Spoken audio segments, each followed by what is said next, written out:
My name's Chris Raley.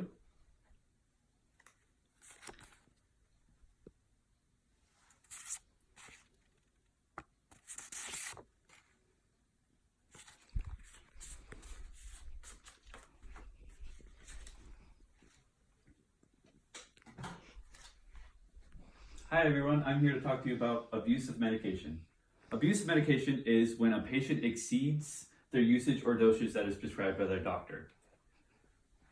According to WebMD.com, 20% of current Americans abuse prescription medication, and about 50 million Americans will abuse prescription medication in their lifetime.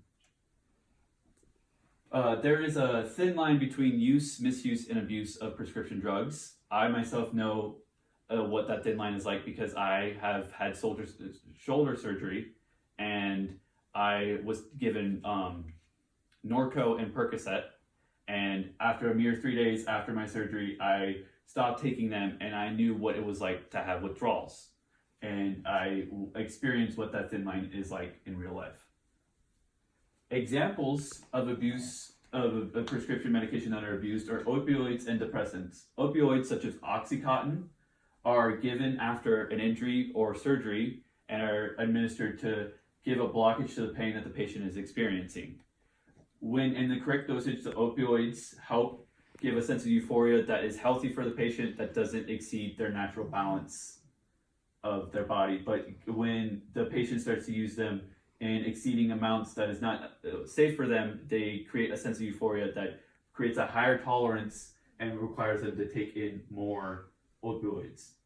As depressants, Xanax is a perfect example that is given to a patient who needs it for panic disorder, or they're used to give it for somebody who needs it for release from the anxiety or depression. They're given to the patient to create them in a state of calm and create drowsiness, which in its turn makes them also have a sense of euphoria. But when given in larger amounts like opioids, they can create a sense of euphoria that is unsafe for the patient. According to the National Institute of Drug Abuse, 1 in 12 high school seniors use Vicodin, and 1 in 20 high school students have used Oxycontin. Now that we've learned what abusive medication is and some examples of it, let's move on to the effects that the abuser can have on its atmosphere and the relationships that they have around them. They can affect their family negatively, they can plummet in education, and they can lose any financial means that they have for themselves. And that is because they use anything around them that they can to buy or trade to their local dealer or whoever they get their prescribed drugs from, so they can have that sense of euphoria that is unsafe for them.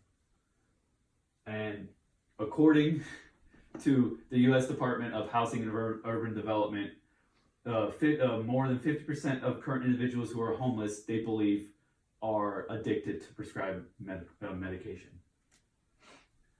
Addiction isn't the end of the road for abusers. They have a long, grueling process that includes checking themselves in a clinic and going through detoxification and rehabilitation.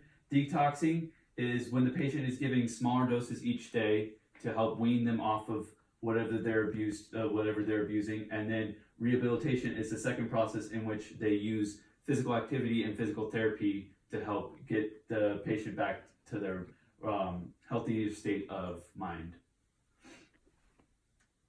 Overall, with these facts, abusive medication is a long, enduring process and can be life-changing. It can have life-altering effects, but with the right knowledge, one can be informed and know the adverse effects that is abusal of medication. Thank you. Do you guys have any questions? No, thank you.